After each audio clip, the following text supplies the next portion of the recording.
Pourquoi la BMW M340i est-elle la voiture que tout le monde semble acheter? L'engouement autour du B58 et de sa capacité à être modifié, ou bien tu parles de la fiabilité équivalente à celle de Toyota, ou encore du style qui est parfaitement dans la lignée de BMW.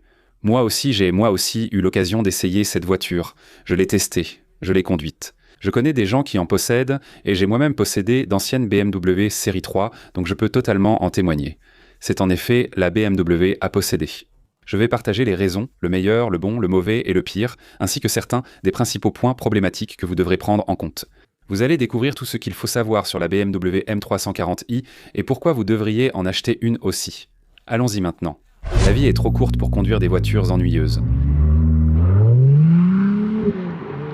Je possède des BMW depuis de nombreuses années. J'ai conduit toutes sortes de modèles, des séries 3, 2, 4, des X5, des X3, et j'en passe. J'ai testé de nombreuses voitures et en ai possédé beaucoup, mais la M340i a quelque chose de spécial. Toutes les séries 3 ne se valent pas. Il y a de vraies raisons de payer un peu plus pour une M340i. Beaucoup affirment que le N55 est un excellent moteur. Bof, d'autres disent que le N54 est modifiable. Oui, mais il manque de fiabilité. Mais devinez quoi? La M340i a le B58 et elle couvre tout ça. Posez-vous cette question. Combien de ses concurrentes ont réellement des groupes motopropulseurs comme ce véhicule? Oui, le B58, qui est un 6 cylindres en ligne turbo de 3 litres. Bien sûr, en 2026, il a été associé à un système hybride léger de 48 volts. Maintenant, l'ensemble développe une puissance totale de 386 chevaux et environ 395 livres-pieds de couple. Le 0 à 60 miles à l'heure est atteint en 4,5 secondes avec la propulsion arrière, ou en 4 secondes voire plus rapidement avec le système X-Drive à transmission intégrale. Le quart de mile est parcouru en seulement 12,3 secondes. C'est incroyablement rapide, avec une vitesse maximale limitée à 250 km/h ou jusqu'à 270 km/h selon l'équipement. Mais encore mieux, vous bénéficiez de la boîte automatique ZF à 8 rapports que j'avais même dans ma Jaguar F-Type.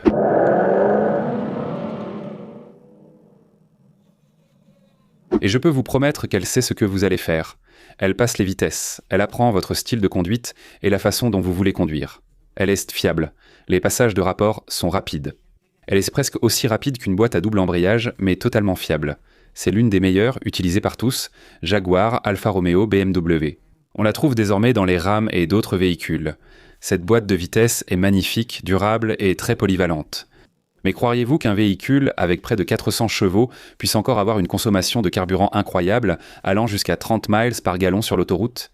Je veux dire, il y a seulement quelques années, pour obtenir ce niveau de performance, il fallait généralement un moteur V8, et pour avoir ce moteur V8, votre consommation de carburant tournait généralement autour de 15, 16, 17 miles par gallon. Donc maintenant, vous obtenez toutes les performances, toute la durabilité, ainsi que l'économie. Il y a eu de nombreuses améliorations au fil des ans et avant le M340. En d'autres termes, les modèles 2017 et 2018 équipés du B58 avaient un excellent moteur. Mais ce n'est qu'en 2020, lors de l'année de lancement, qu'ils sont arrivés avec le B58 et que, tout à coup, ils ont tout changé. Le système d'alimentation en carburant, le système de refroidissement ont été améliorés et révisés, ainsi que le bas moteur. Grâce à l'encapsulation thermique, les variations de température sont mieux contrôlées, ce qui réduit les fissures et la détérioration des pièces en plastique sous le capot. En plus de cela, en 2022, ils ont même encore amélioré la mécanique et ont commencé à proposer une pompe à huile mécanique révisée qui avait en fait des ailettes en métal à l'intérieur, car la première génération avait en réalité des pièces en plastique, et il y avait une certaine prévalence de défaillance. C'est pourquoi je vous conseillerais en grande partie d'opter pour un modèle un peu plus récent afin d'éviter certains de ces problèmes. Mais voici quelques-unes des principales évolutions annuelles pour ces véhicules. Encore une fois, l'année de lancement était 2020 lorsque le modèle est sorti pour la première fois. Le B58, cette année-là, développait environ 382 chevaux. C'est énorme. Il était si rapide qu'il surpassait la génération précédente de la BMW M3 incroyable. La KN82 est aussi disponible en transmission intégrale. C'était un véhicule polyvalent, que l'on pouvait conduire en hiver. Avec les modèles M, c'était presque impossible. En 2021, tout à coup, ils ont sorti un système hybride léger de 48 volts. Cela a amélioré la consommation, les performances, et n'a vraiment rien enlevé. C'était absolument une réussite. Les passages de vitesse sont devenus plus fluides, et la consommation s'est améliorée, et le start-stop plus raffiné. En 2022, la plupart des éléments sont restés inchangés. Comme je l'ai mentionné, c'est l'année à viser parce que vous aviez la pompe à huile améliorée, plus fiable. En 2023, vous avez eu une belle mise à jour LCI. Vous obtenez l'écran incurvé, de meilleures aides à la conduite et une électronique nettement plus aboutie. Le système iDrive semblait fonctionner un peu mieux. J'ai trouvé qu'il y avait un peu moins de bugs et que tout était plus propre, plus frais. Et en 2025 à 2026, la plupart des choses sont restées les mêmes, 386 chevaux avec quelques petites améliorations. L'impression d'une meilleure durabilité avec quelques changements esthétiques et des détails sur certains plastiques donnait un aspect un peu plus raffiné. Les principaux changements ont eu lieu en 2020 avec la première évolution de la M340, puis en 2023 avec l'arrivée du LCI et diverses améliorations. Donc la fiabilité générale est la prochaine raison d'aborder la B58 et la M340. Après avoir possédé ces voitures, il était facile de croire que leur fiabilité égalait celle de Toyota. Quand Toyota a utilisé le même moteur B58 dans la Supra, les gens ont commencé à vraiment faire attention et à se dire « Attendez, si Toyota utilise ce moteur, c'est qu'il doit être bon ». Le B58 est considéré comme l'un des moteurs les plus fiables que BMW ait jamais produit. Et à cause de cela, pour les gens qui aiment vraiment la marque, mais qui ressentaient toujours un peu de cette culpabilité, ce sentiment de ne pas pouvoir avoir le beurre et l'argent du beurre. Maintenant, avec le B58, vous avez vraiment tout ce qu'il faut.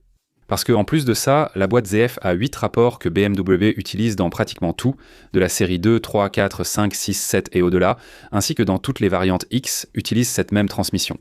8 vitesses, prévisible, format compact, solide et robuste. Elle avait la capacité en couple pour encaisser à peu près tout ce qu'on pouvait lui demander.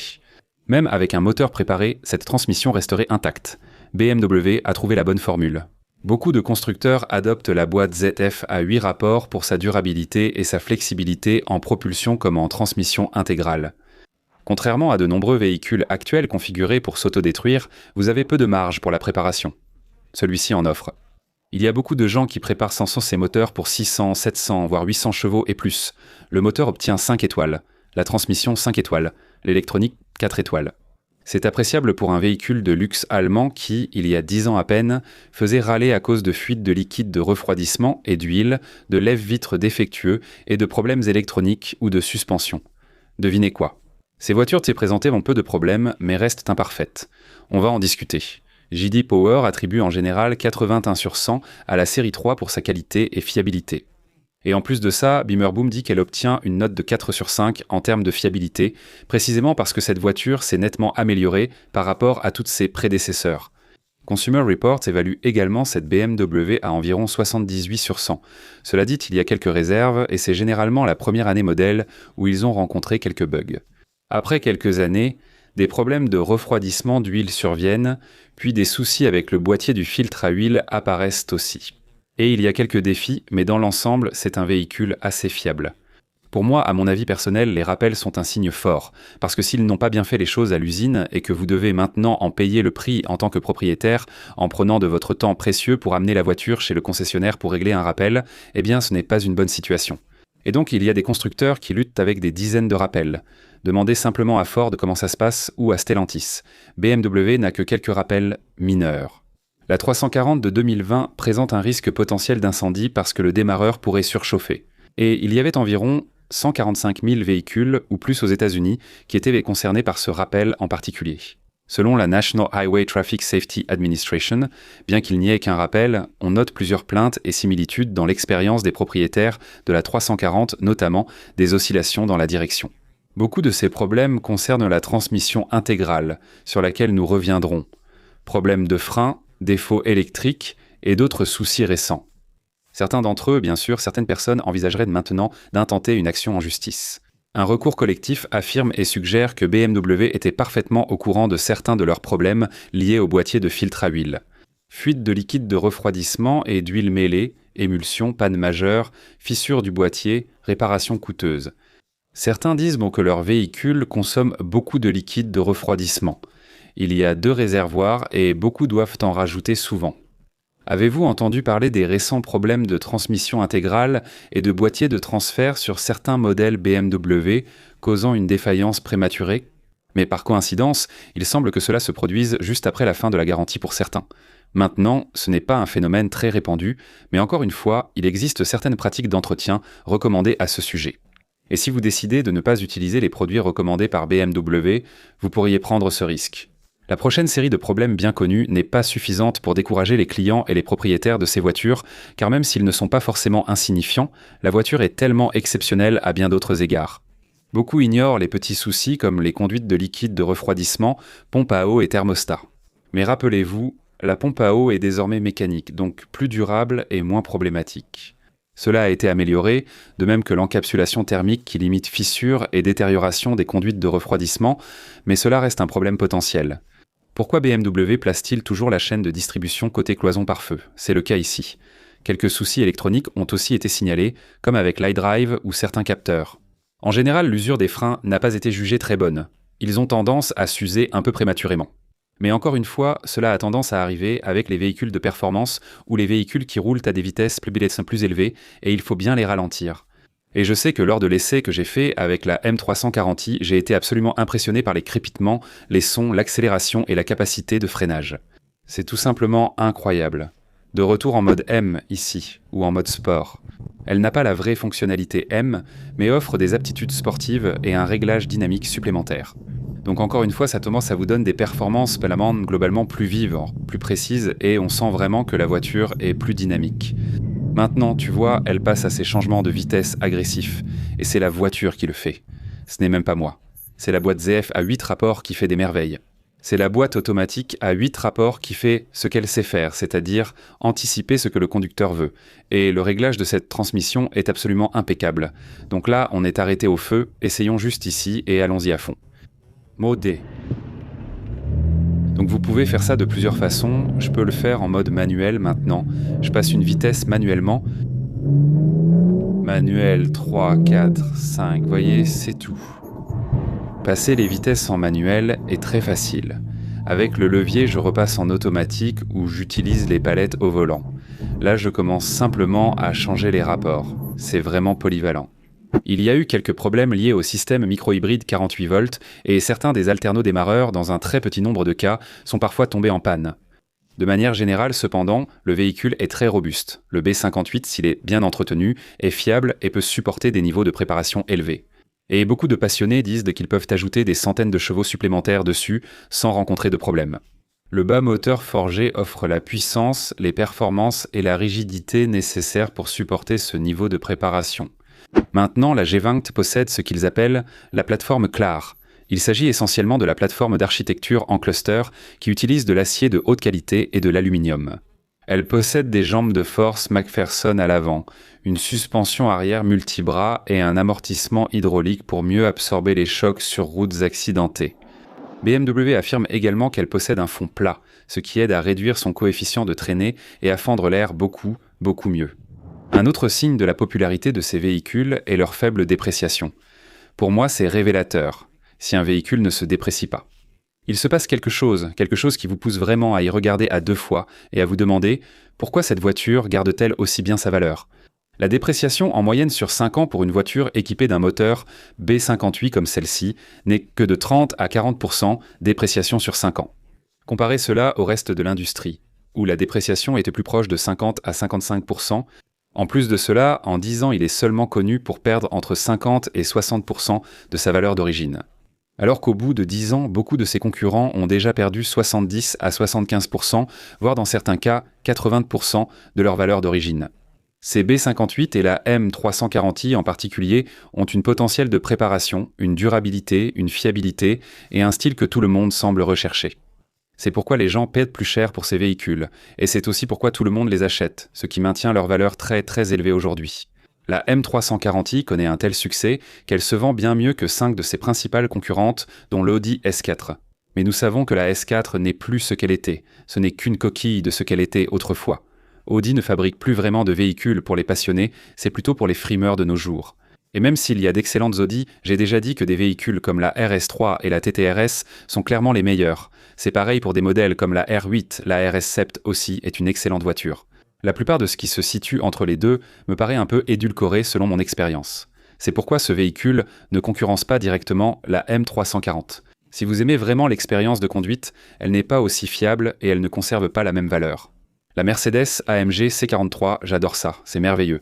C'est probablement ce qui se rapproche le plus de la B58 dans la M340, cette Mercedes-Benz C43. Les générations précédentes équipées de ce V6 biturbo 3 litres figuraient parmi les moteurs V6 les plus fiables, performants et sonores de l'industrie. Cela dit, la durabilité de cette génération de Mercedes-Benz, la W205 n'était pas forcément la meilleure.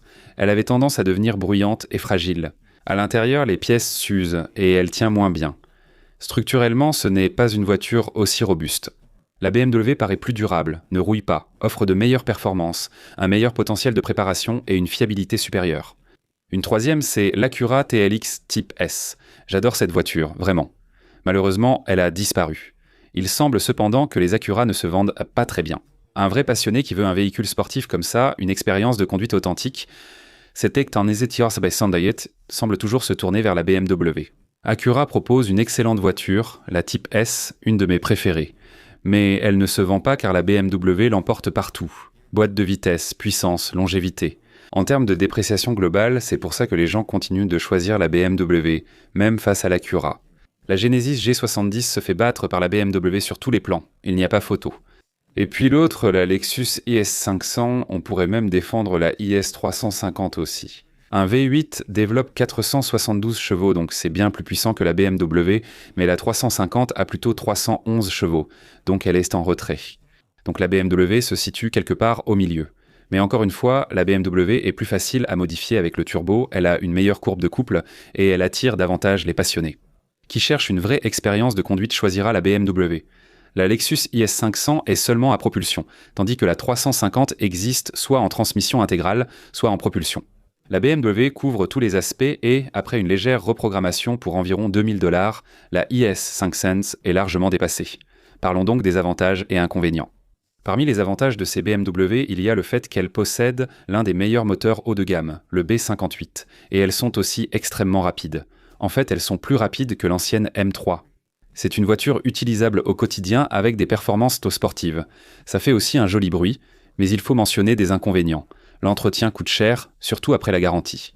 Il faut vraiment faire très attention à l'année modèle que vous achetez. À partir de 2022, c'est probablement le plus sûr. La première année modèle, c'est là que vous risquez de rencontrer le plus de problèmes.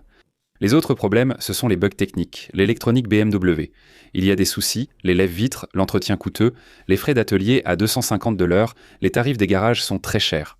Et en plus de ça, ce n'est pas aussi spécial que leurs vraies voitures, monsieur. Celles-ci sont considérées comme des M allégés, et du coup, vous êtes toujours dans l'ombre des vrais M. Beaucoup de gens le voient ainsi, ce qui lui enlève un peu de crédibilité. Cela offre la flexibilité d'obtenir la transmission intégrale. Elle a de la place pour 5 personnes et elle est magnifique. C'est vraiment l'un des points forts de BMW. C'est une voiture qui peut parcourir 250 000 à 300 000 miles si elle est bien entretenue. Et c'est vraiment un bijou. Ce petit joyau brillant dans l'histoire de BMW. Oubliez le N54, c'est de la camelote. Le N55 n'est pas beaucoup mieux. La M340 ou n'importe quelle série 3 équipée du moteur B58 est vraiment un bijou. Y a-t-il d'autres véhicules qui possèdent le même groupe motopropulseur ? Oui, bien sûr, vous pouvez l'avoir dans une série 5, 6 ou 7, c'est la meilleure configuration, sans la suspension pneumatique ni la technologie supplémentaire. C'est le pack le plus simple et populaire que BMW ait produit. Pour découvrir les seuls BMW que j'achèterai cette année, c'est ici. En 26, il s'agit de celle-ci, et Lexus est sans doute l'un des meilleurs concurrents. Ce sont aussi les seuls modèles Lexus que j'achèterai cette année-là. Abonnez-vous à la chaîne, on essaie de la faire grandir. J'espère vous revoir bientôt. À la prochaine, au revoir.